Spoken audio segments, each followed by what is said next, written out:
Claire Harmon had learned early that love in her family was a currency carefully allocated, strategically withheld, and always spent in service of appearances. She was 31, a landscape architect, working out of Portland, Oregon, designing green spaces for hospitals and schools, places where people came to heal or to grow. There was something quietly ironic in that, though Claire never said it aloud. She was good at nurturing things that weren't her own. Her grandfather, Raymond Harmon, was the one real exception to the cold arithmetic of her family. Ray, as everyone outside the family called him, was 79 years old and lived alone in the same craftsman house in Medford where he'd raised Claire's father, Dennis. The house smelled of cedar and old paperbacks. Ray kept a vegetable garden in the backyard and a wind chime on the porch that sounded like distant bells whenever the southern Oregon wind came through. Every Sunday for most of Claire's life, she and Ray had spoken on the phone.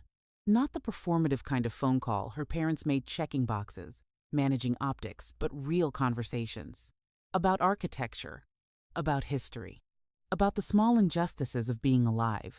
Ray had been a high school history teacher for 38 years, and he spoke about the world the way good teachers do. Like every fact had a feeling buried inside it. When Claire was 12, her parents had moved the family from Medford to Seattle for her father's career in commercial real estate. The distance became more than geographic. Dennis and Linda Harmon were the kind of people who treated family like a brand, something to be managed. They attended the right events, gave to the right charities, posted the right photographs. But warmth? That was considered a weakness in Dennis Harmon's house. It was Ray who had driven 6 hours to Portland when Claire's first serious relationship ended. Ray, who had mailed her a copy of The Count of Monte Cristo with a handwritten note tucked inside the front cover. For when the world seems rigged, remember, patience is the sharpest blade. Claire called Ray every Sunday without fail. But 6 months ago, the calls had started feeling different. Ray's voice had grown slower. He sometimes lost his train of thought mid-sentence, then laughed it off with a self-deprecating joke. Claire had called her father twice, suggesting they look into in-home care or at least arrange more frequent visits. Dennis had been dismissive both times. "He's fine, Claire. You're catastrophizing." Then, 3 months ago, Ray had a minor stroke. Non-debilitating, the doctor said, but a warning shot. He needed support, monitoring, company. Claire had immediately requested 2 weeks off work to go to Medford. Her manager approved it without hesitation. But when she called her parents to coordinate, her mother, Linda, had already taken over. "We've handled it," she said, her voice carrying that specific brand of maternal efficiency that left no room for disagreement. "Your father flew down. We've arranged everything. A part-time aide. 3 days a week." "I still want to come," Claire said. "Claire." A pause, the kind Linda used like a scalpel. "Your grandfather said he doesn't want a fuss. He specifically said he didn't want you disrupting your work over him." Something cold moved through Claire's chest. "He said that?" "He did. I'm telling you for your own good. He wants to be left alone. He's proud. You know how he is," Claire almost argued. But she had spent 31 years being slowly trained to doubt herself around these two people, and the training held. She sent Ray a long letter instead, and flowers, and called the following Sunday as always. Ray had seemed glad to hear from her, a little distant maybe, a little quieter than usual. The Sunday calls continued, but something had shifted a hairline fracture Claire couldn't quite locate. Then, on a wet Tuesday morning in November, her phone rang. It was her father's voice, composed and informational, as though relaying the weather. "Your grandfather passed last night. Heart failure. Peaceful, they said." Claire stood in her apartment, hand pressed flat against the kitchen counter, and felt the floor tilt under her. "I'll send you the funeral details," Dennis said. The line went quiet before Claire could speak. The funeral was held on a Thursday. Gray sky pressing down on the cemetery, like a held breath. Claire drove the 6 hours from Portland alone.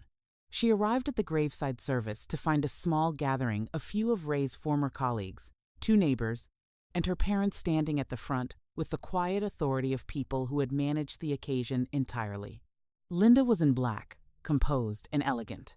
Dennis had his hand on her back, face arranged into appropriate grief. They looked like a couple at a gallery opening, ensuring everything reflected well on them.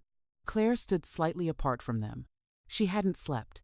Her eyes were swollen in a way that sunglasses couldn't fully hide, and she hadn't bothered with them. One of Ray's former teaching colleagues, a small woman named Margaret, who had white hair and fierce eyes, found her at the edge of the gathering after the service. "You're Claire," she said. It wasn't a question. "Yeah.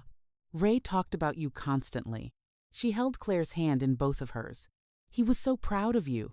He showed everyone the articles about the hospital garden project you designed in Salem." Claire swallowed hard. "He never mentioned you'd said that to him." Margaret frowned gently. "He tried to reach you. Several times, near the end, I think. He mentioned—" She stopped, glancing toward Claire's parents across the lawn. "Well, he just spoke of you with a lot of love." The estate meeting was held 2 days later at a lawyer's office in downtown Medford. Ray had not been wealthy, but the Craftsman house was paid off and worth something, and there were some modest savings. Claire had not expected anything, had never thought about it. She'd come to the meeting because she wanted whatever was left of Ray's personal belongings. The books, the letters, a particular photograph of the two of them at the Oregon coast taken when Claire was 8. The lawyer, a careful man named Whitfield, read through the will methodically. Ray had divided the estate between Dennis and Claire, equally the house to be sold, proceeds split. But there was a personal bequest listed separately. "To my granddaughter Claire, all personal correspondence, journals, the contents of the cedar box in my study, and the recorded messages on the Olympus digital recorder in my desk drawer." Linda shifted in her seat. Dennis cleared his throat. "I wasn't aware of a recorder," Dennis said to Whitfield. "It's listed in the personal bequest," Whitfield said evenly. "We cleared the house already," Linda said. "I'm not sure we found—" "I have it," Whitfield said. He opened his desk drawer and placed it on the table. A small silver recorder, no bigger than a deck of cards. Mr. Morrison dropped it off here 3 weeks before his death, with the request that it be held and delivered at this meeting. Claire's hands were steady when she picked it up. Her parents were not. In the parking lot afterward, Linda took her arm with a grip that was friendly on the surface and iron underneath. "Whatever's on that thing," she said quietly. "Your grandfather was very ill near the end. His mind wasn't always—" "Don't." Claire pulled her arm free. Gently, deliberately. She drove to Ray's house already emptied, staged for sale by her parents, without consulting her, and sat in the empty living room on the bare floor where the couch used to be. She pressed play. Ray's voice filled the hollow room. "Claire, if you're hearing this, then I'm gone, and I need you to know some things that were kept from you." The recording was 43 minutes long. By the end of it, Claire was no longer crying. She was very, very still, the way the sky gets still, before something large and inevitable moves through it. Her parents had told Ray, repeatedly, over the final year of his life, that Claire was too busy for visits, that she'd asked them to handle things because she found sickness uncomfortable, that Claire had said once, and Ray's voice broke slightly here, reconstructing what he'd been told, "Grandpa made his choices. I've got my own life." None of it was true. Not a single word. Claire drove back to Portland and did not contact her parents. She went to work on Monday. She ate. She ran in the evenings along the river, longer and longer distances, until her lungs burned and her thoughts went quiet. She wasn't running from anything. She was burning away everything that wasn't necessary, the way a fire clarifies a forest. She listened to the recording 11 more times over 2 weeks, not because she needed to, because she was making sure the facts were exact and undistorted by grief. Ray had been methodical, a history teacher to the end. He had included dates, specific conversations, names of people present. He had kept a journal, entries from which he read aloud on the recording. The journal was in the cedar box, which Claire now had. The picture that emerged was surgical in its cruelty. Her parents had intercepted 2 letters Claire had mailed to Ray in the past year. Ray mentioned finding torn envelopes in the recycling bin at the house during a period when Linda had been helping organize. They had told Ray that Claire's partner had left her because Claire was emotionally unavailable, a fiction, a poisoned needle inserted into an old man's perception of his granddaughter. They had been building a narrative, Claire understood now, that positioned them as the devoted children and her as the indifferent one, because Ray's estate, modest but real, and Ray's moral standing in the family had always been the quiet battleground. They had wanted to be the heroes of Raymond Harmon's final chapter, and they had used his love for Claire as the weapon. The moral conflict Claire experienced in those first weeks was genuine and serious. She was not a vindictive person. She had chosen a career that was literally about creating places for people to breathe. She lay awake asking herself whether exposing her parents would bring Ray back, whether it would give her peace or simply extend her suffering in a new direction. But then she would open the cedar box and reread Ray's journal entries, the quiet devastation of a man who believed, in his final months, that the person he loved most in the world had quietly abandoned him, and the moral question would resolve itself not into anger, but into clarity. This was not about punishment. It was about truth. Ray deserved to be known accurately, and Claire deserved to not be the lie her parents had made her. She began, quietly and methodically, to build her case. She contacted Margaret, Ray's former colleague. She had witnessed several conversations. She agreed to write a detailed account, dated and signed. Claire retrieved phone records showing her Sunday calls unbroken for 11 years. She located the florist who had delivered the flowers to Ray's house post-stroke with a card in Claire's handwriting that Ray had apparently never received. She spoke to the aide her parents had hired, a young woman named Priya, who had, it turned out, grown genuinely fond of Ray and had noticed his sadness around his granddaughter. He used to say, Priya told her over the phone, her voice careful, "I must have done something wrong, somewhere." Claire wrote that down. Her hand trembled only slightly. She also made 2 calls she had not expected to make. The first was to Ray's lawyer, Whitfield, who confirmed that Ray had specifically come to him, had driven himself 3 weeks before his death to ensure the recorder reached Claire directly. Ray had known something was wrong. He had, in the end, found a way through. The second call was to a journalist, a woman named Dana Kellerman, who wrote for a regional Oregon publication and had once profiled Claire's hospital garden project. She trusted her because Dana had written about her with precision rather than sentiment. "It's not a story for the paper," Claire told her. "I just need someone credible to verify what I have, in case I need a witness." Dana listened for an hour. "Claire," she said at the end, "this is extraordinary." "I know," she said, "but I want to be sure I'm not extraordinary in the wrong direction. I want it to be clean." She spent 2 more months preparing. She was not impulsive. She was, as Ray had once told her, patient. Dennis and Linda Harmon were respected figures in Seattle's real estate and charity circles. Dennis sat on 2 nonprofit boards. Linda chaired the annual fundraiser for a children's literacy organization, an irony Claire did not overlook. Their social architecture was elaborate and carefully maintained, which meant it had structural vulnerabilities. Claire did not go to the press. She did not post anything online. She did not call them, threaten them, or announce herself in any way. Instead, she reached out to her father's brother, her uncle, Patrick, who had been estranged from Dennis for years over an unrelated business dispute. Patrick was skeptical at first, but when Claire shared the recording and the documentation, the older man went silent for a long time. "I always knew Dennis was capable of this," Patrick said finally. "I just never thought he'd do it to Dad." "I need you to call the board of the Literacy Foundation," Claire said. "Not to destroy anything, just to ask whether they're aware of the estate dispute. Frame it as a due diligence question." Patrick understood. So did the board. When they called Linda for clarification and she, caught off guard, gave contradictory answers about Ray's final months. Claire sent the documentation phone records, the signed account from Margaret, the florist receipt, the aide's statement, the recording transcript to 2 people, her parents' attorney, and 1 board member at each organization Dennis served. She did not accuse. She presented facts organized chronologically with a simple cover letter. "I am providing this documentation because the individuals involved occupy positions of public trust. I am not seeking legal action at this time. I am seeking accuracy." Within a week, Dennis had quietly resigned from 1 board. The other was reviewing the matter. Linda's position at the Literacy Foundation was placed under informal review, a term that, in those circles, was its own verdict. None of it made the news. That was the point. Claire had not wanted spectacle. She had wanted consequence. She drove to Seattle on a Sunday, the day she would normally have called Ray.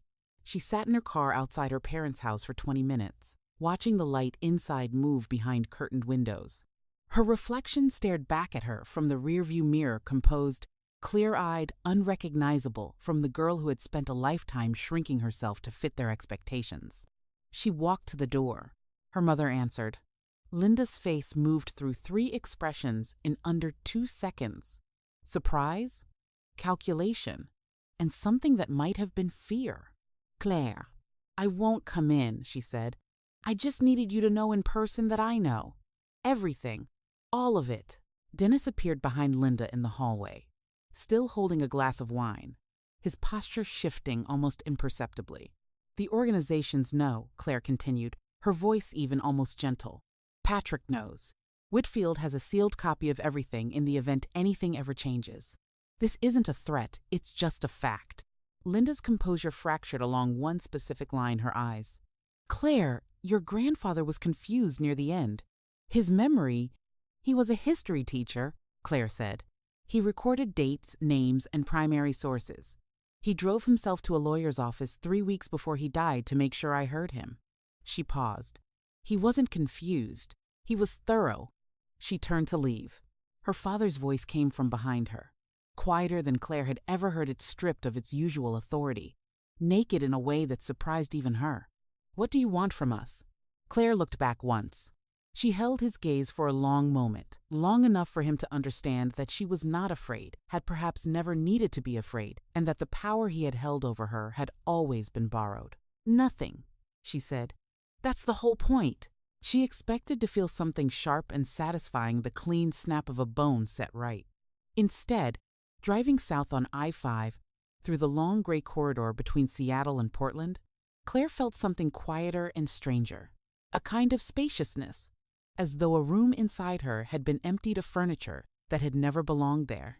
She turned the radio off and drove in silence, and the silence felt like something she had earned. The consequences continued to unfold modestly over the following months. Dennis lost both board positions. Linda's foundation role was restructured. She remained nominally, but the central duties passed to someone else. In their social world, there was a subtle recalibration, the way people shift around someone who has been quietly but definitively discredited. No lawsuit, no public exposure, no dramatic confrontation, just the weight of truth, pressing down on the architecture of lies until the walls showed their cracks. Claire returned to Medford once more, in early spring, to walk through the Craftsman house before it sold. The new owners had agreed to let her take the wind chime from the porch. She wrapped it carefully in a sweater from her bag and carried it to her car like something fragile and irreplaceable, which it was. She hung it outside her apartment window in Portland. She sat on her small balcony the first evening and listened to it move in the wind, that particular sound, cedar and distance and memory, and felt something in her chest loosen that had been held tight for longer than she could trace. It was Margaret who called her, about 2 months after the Seattle visit, with the detail that undid her completely. "There's something I didn't tell you at the funeral," Margaret said. "I was afraid it would hurt you more. But I think you'd want to know." Ray had kept, in the last months of his life, a small framed photograph on his nightstand, not of the whole family, not of some formal portrait. A single photograph of 8-year-old Claire and Ray at the Oregon coast, the one Claire had been looking for and never found among the estate's items. "Priya told me," Margaret said softly. "She said he looked at it every night before he slept, even when he'd been told what he'd been told about you. He couldn't make himself stop loving you." A pause that held the weight of everything. He never actually believed it, Claire. Not in his heart. I think that's why he made the recording. He knew something was wrong. He just couldn't see clearly enough to find the way through on his own. Claire sat with the phone pressed against her chest long after the call ended. The wind chime moved outside. The evening light came through the window at a low angle, the color of old photographs. She thought about what her grandfather had done, sick, aging, uncertain, deliberately deceived, and had still, somehow, found a way to leave a door open for her. had driven himself to a lawyer's office on an ordinary Tuesday and placed a small silver recorder in careful hands, and trusted that love, given enough time, finds its way home. She opened the cedar box.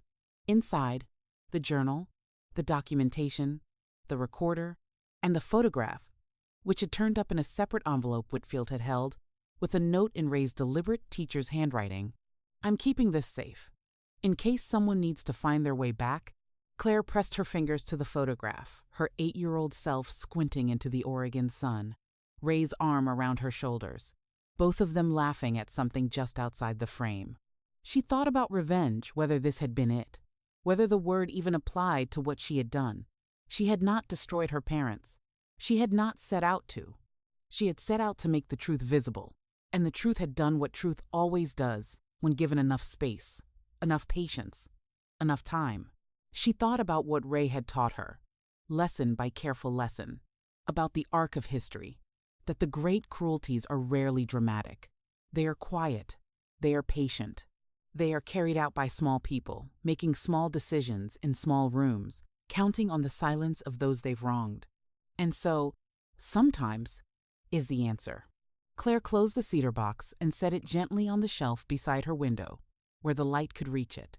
Outside, the wind chime rang once clear and clean and distant, like something, finally, irrevocably, free.